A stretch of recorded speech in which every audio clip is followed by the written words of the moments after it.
Hello everyone चलतु समस्त को जय जगन्नाथ। आज मिनी ब्लॉग स्टार्ट कर दूँ मुझे दीपहर। तो आज हूँ कि अगस्ट 15 सहित सुदर्शा व्रत तो आमर उपवास अच्छी तो पूजा भी अलरेडी सरीगला। तो फुटा छतु आम घर भल पाती तेणुकर फुटा छतु आसला भाविली अदा मसला देकी रोषे करी। तो फाइनाली मोर छतु तरकारी होगला।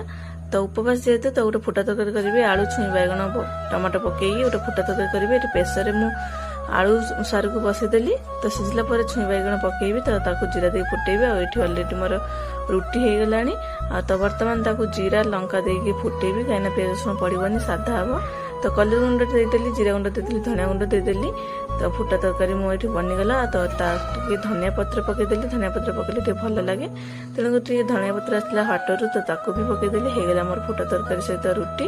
तो चलते बर्तमान भोक तो लगे तो खाई नवा रुटी सहित भजा। तो सेव बुंदे अगस्ट 15 निखिल बाबा आनी तरकारी। तो चलते रोचे वीडियो भल